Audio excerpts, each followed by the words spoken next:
So what's it like living in Temecula, California? If you're considering making a move or you're just curious about the area, either way you are in the right place and I'm super glad you're here. I'm going to run down some cons and pros and share with you what it's like living in Temecula. And for those of you who live here who are watching this video, I'd absolutely love to know why you've chosen to call Temecula your home. So feel free to comment below and let me know.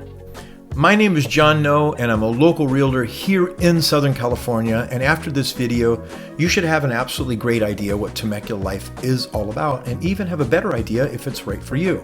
If you have any questions at all on buying or selling in the Temecula area, I'd love to help. My contact information is below, so feel free to reach out. And don't forget to hit that subscribe button and click on that little bell for notifications on new videos coming out.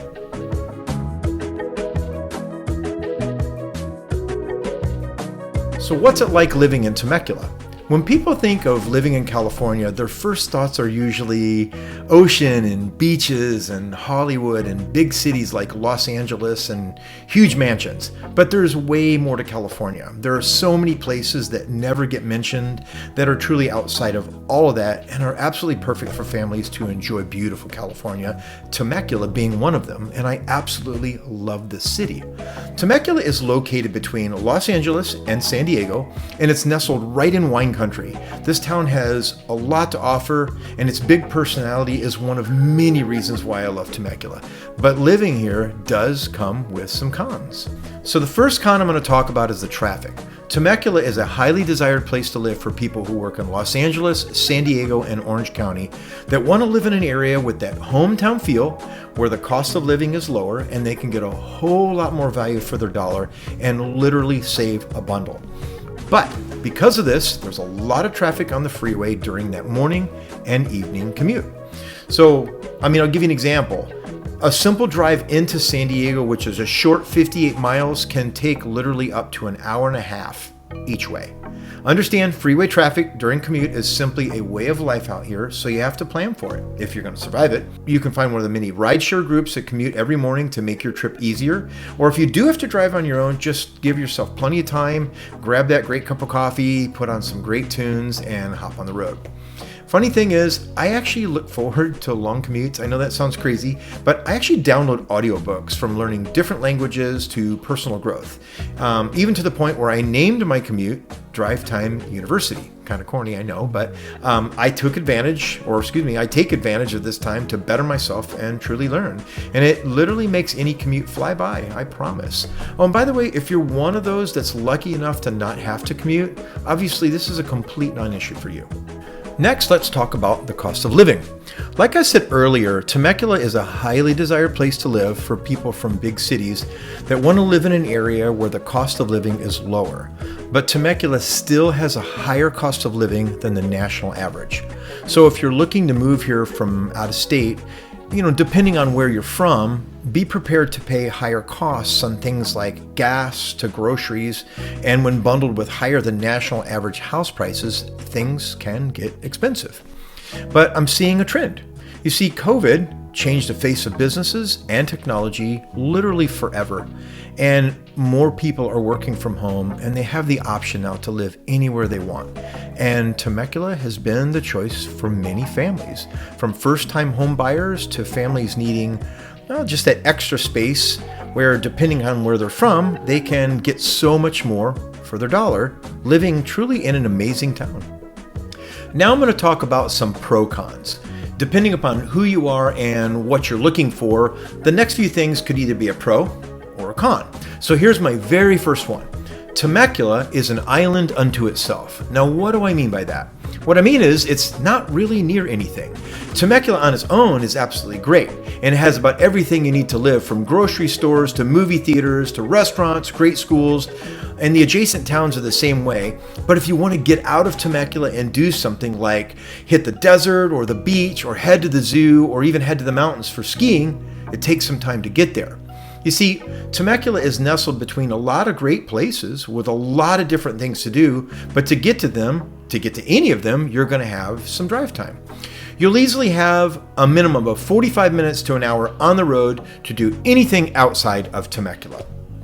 So, like I said, it's kind of an island on its own. requiring travel time to truly get anywhere else. San Diego is about 45 minutes to an hour and a half. The desert is 45 minutes to an hour. The beach is about 45 minutes to an hour. Los Angeles is about an hour and a half. But depending on how you look at this, it could also be an absolute pro. Since it's so centrally located to so much, nothing is more than just a few hours away. So if you look at it that way, Temecula for you is in the perfect spot. It offers so much for those weekend getaways. Now I'm going to put on my list of pro cons the weather. It sounds crazy to say that a con is living somewhere that on average has more sunny days than anywhere else in the country, but there's trade-offs to that. Temecula doesn't get thunderstorms, seasons, or snow, except December 2014, Temecula did wake up to a really rare blanket of snow that was pretty cool, and it lasted most of the morning to literally every kid's delight, and it was pretty amazing to see palm trees covered in snow. But one thing I was extremely puzzled about though, and that is kids were sledding on every hill they could find, but where did they get the sleds from? Especially in a place that never gets snow. They were prepared. But other than that rare snow occurrence, every day the weather is about the same. It can get cool a few months in the winter, and it definitely gets hot a few months in the summer, but mostly it stays sunny and around 80 degrees outside those months. Now, for some of you, that's a huge pro. But for those of you that feel it's a con, there is a silver lining to this cloud. So when you get the itch for those fall colors like I do, Julian is a really nice mountain getaway, and it's just an hour away where you can get fresh baked apple pie, cider and donuts, and enjoy beautiful colors of autumn leaves and cooler temperatures. And when you get the itch to do a little snow skiing, all you got to do is head up to Big Bear Valley, and that's located in the San Bernardino Mountains, and it's about 2 hours from Temecula for absolutely the most amazing snow skiing around. Another pro-con is Temecula is a planned community, and I've heard of it referred to on more than one occasion, the land of the HOAs. Okay, so first let me start with the planned community. Temecula has a lot of tract homes where different communities have about 5 or 6 different models, so when you drive through these communities, all the houses look the same. Okay, so now you can have a slight elevation design difference on the houses, but mostly they look similar. So it's hard to buy a house that's unique. Now, depending upon who you are, this could actually be a pro or a con. The pro is that these communities look very neat, and because they're planned, the community is designed very, very well. The con here is that your house looks like several houses in that community, and you have absolutely no originality. Now, you would think that you could maybe paint it a different color or make it stand out or possibly add on, but that's where the HOAs come into play. The HOAs keep Temecula a very, very well-kept looking city. They have rules in these communities on painting your house crazy colors, rules on working on your car in the street or in your driveway. They make sure cars and RVs aren't parked in the street too long. They make sure residents keep their lawn cut, all the way to making sure holiday lights are removed at a reasonable amount of time. Now, depending upon who you are, this could be a pro or a con. The pro is communities look very neat, and because of this, it keeps property values high. The con is it raises your monthly price of the house and can have pretty big consequences if you fall behind on your HOA fees. So if you're someone that likes your house unique and different from everyone else, you may have to look outside of an HOA community. Now let's move on to the pros. You remember before when I said getting out of Temecula to go do something will take anywhere from 45 minutes to an hour of drive time? This is true, but Temecula really has a lot to offer right in its own backyard. Temecula has over 50 absolutely beautiful wineries with spas and award-winning food where you can go out for a really nice evening or take a wine tasting tour courtesy of one of the many shuttle services and begin your afternoon with wine tasting at a few of the wineries, where you can end it with dinner at one of Temecula's award-winning vineyard restaurants. Or you can see the sunrise from one of the most impressive vantage points, the sky during a hot air balloon ride, then end it with a European breakfast and a private vineyard rose garden. So I've actually gone on a hot air balloon ride, and I gotta say it was absolutely amazing. I never felt unsafe like I thought it would, and the views of Temecula were absolutely breathtaking, from the grape fields all the way to the gorgeous custom homes scattered throughout the countryside. Temecula is also home to Pechanga Resort and Casino, where it has the largest casino floor in all of California, totaling 188,000 square feet, featuring over 5,000 slot machines and over 155 table games. And it's also home to a variety of restaurants and nightclubs and a beautiful new venue where top comedians and artists perform, and where I actually got to see Steven Tyler. That was on my bucket list and one of my favorite ones I've crossed off so far. Now, if you're looking for an afternoon of shopping or an evening of local entertainment and food, spin on over to Old Town Temecula. This Western-themed Old Town is kind of the heart and soul of Temecula, and during the day you can experience unique boutiques, specialty food, antiques, tasting rooms and stores, and at night, this town is crawling with live entertainment and great food.